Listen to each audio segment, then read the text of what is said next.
Une technique au-dessus de la norme, de l'élégance dans chaque prise de balle, un style reconnaissable entre mille et déjà une âme de leader, bien avant de briller sous les couleurs du FC Barcelone et de s'imposer parmi les grands noms du football mondial, Rafinha s'est d'abord révélé en Ligue 1. Vendredi 31 janvier 2020, 22e journée du championnat de France, un derby brûlant entre Rennes et Nantes, derby breton, derby de l'Ouest, peu importe le nom, l'intensité, elle, se ressent dès l'arrivée des joueurs. Ce soir-là, tous les regards se tournent vers un homme arrivé quelques mois plus tôt en provenance du Sporting Portugal. Recruté pour 21 millions d'euros, Rafinha a choisi ce soir-là pour justifier l'investissement. Face à face, deux équipes qui marchent fort. Avant le coup d'envoi, les Rennais occupent la 3e place avec 5 points d'avance sur les Canaries 6e. Ces derniers sont dirigés par un homme qui connaît bien la maison bretonne, Christian Gourcuff, passé à 2 reprises sur le banc rennais sans jamais y effectuer une saison complète. La formation de Julien Stéphan, elle, a une identité claire, se projeter vite, frapper fort, et dans ce système, le Brésilien devient une arme redoutable, capable de faire basculer un match sur une accélération.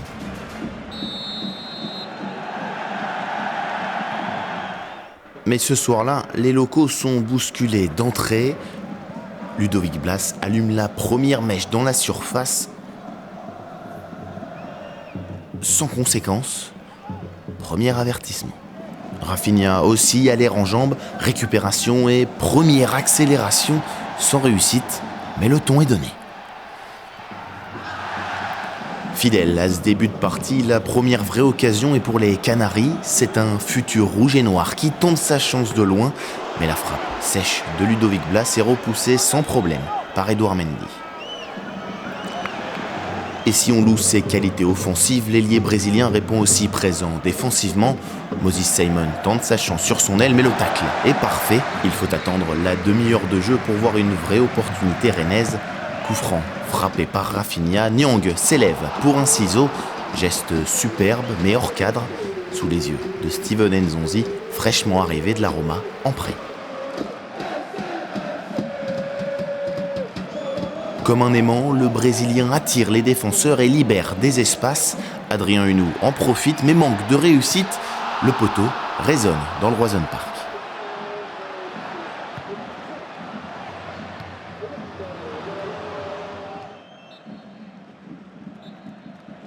À la pause, le derby est incandescent en tribune, mais encore fermé sur le rectangle vert. Les 22 acteurs rejoignent les vestiaires avec un nul qui n'arrange personne.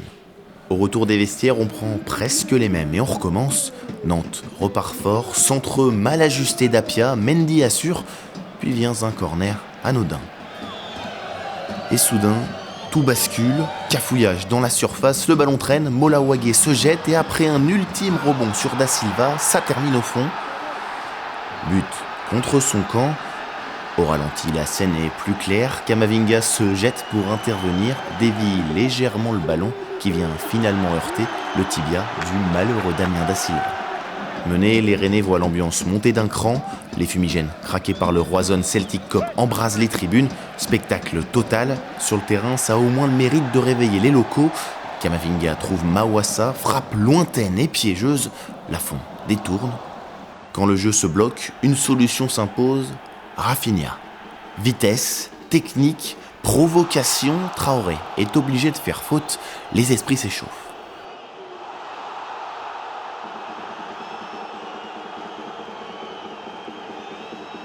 Puis vient l'entrée de Gboo, 19 ans, aucun complexe. Sur sa première action, il sert Niang qui frappe, Lafont repousse et donne l'opportunité à Rafinha de montrer que c'est bien du sang brésilien qui l'anime.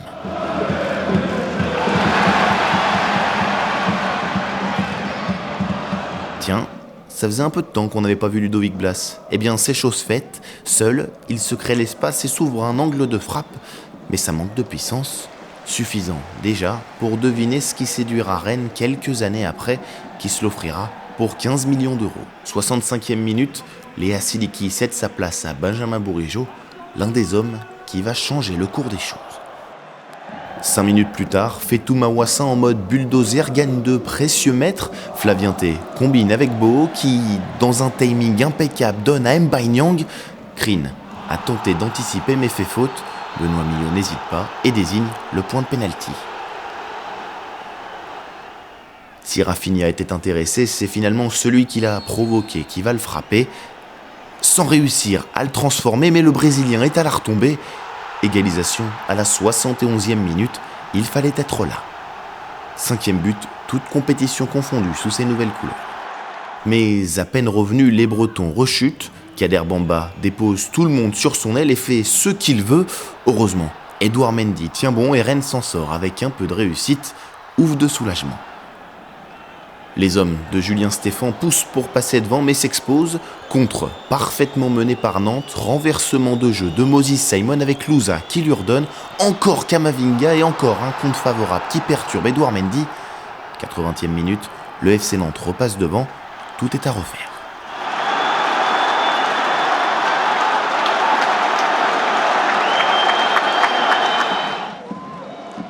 Et dans ce genre de moment, il faut compter sur des leaders pour se remettre à y croire.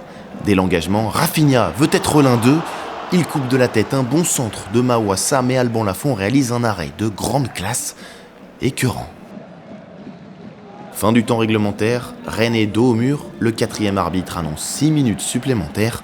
Le compte à rebours est lancé. Face à un bloc haut, pour faire la différence, quoi de mieux que les arabesques de l'ailier brésilien. Kader Bamba commet la faute et écope d'un carton jaune. Le coup franc rennais est bien frappé, mais ça ne donne rien. Nantes tient bon et les hommes de Julien Stéphan ne sont pas assez précis. Impossible de trouver la faille. Comme souvent en fin de match, on ne cherche pas à construire mais à balancer devant. Longue transversale de Del Castillo, Niang gêne Krine qui se dégage comme il peut et Rafinha tente sa chance. Encore Alban Lafont pour repousser cette reprise bien exécutée.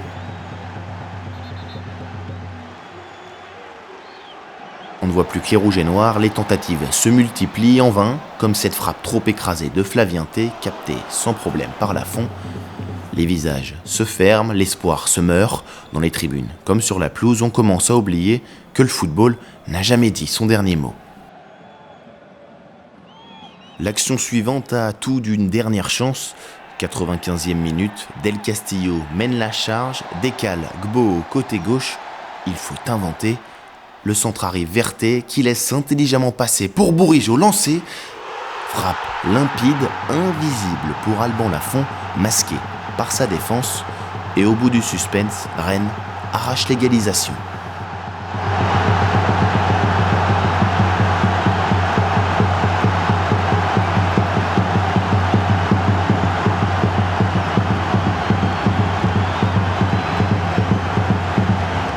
Un scénario déjà fou, une remontée cruelle, mais ce n'est pas tout. 2 minutes plus tard, l'impensable survient.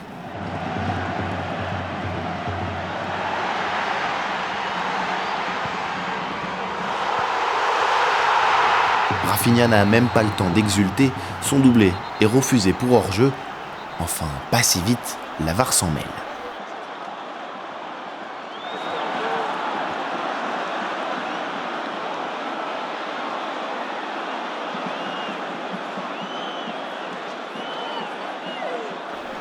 Le stade retient son souffle, suspendu à la décision de Benoît Millot à l'oreillette. Le temps se fige, chaque seconde s'étire, interminable attente, puis la délivrance.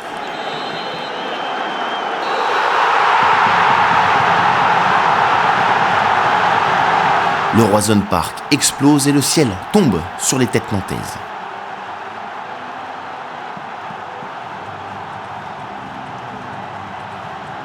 C'est bien le grand soir de Rafinha, ce qui faut rentrer un homme pour toujours dans le cœur de ses supporters. Ce soir-là, il ne gagne pas seulement un derby, il change de dimension. Le bonheur des uns fait le malheur des autres. Abattu, Christian Gourcuff glissera en conférence de presse qu'en 40 ans de carrière, il n'avait jamais vu ça. La saison 2019-2020, stoppée prématurément par le Covid, verra Rennes terminer sur le podium et se qualifier pour la Ligue des Champions, une première historique à laquelle Rafinha ne participera pas. Après une seule saison pleine, il franchit déjà un cap. Leeds United le recrute pour 18 millions d'euros, preuve de l'impact immédiat qu'il a eu. Rennes aura été le tremplin idéal. La suite, elle, s'écrit au plus haut niveau jusqu'au FC Barcelone et la sélection brésilienne avec le succès qu'on lui connaît comme une évidence.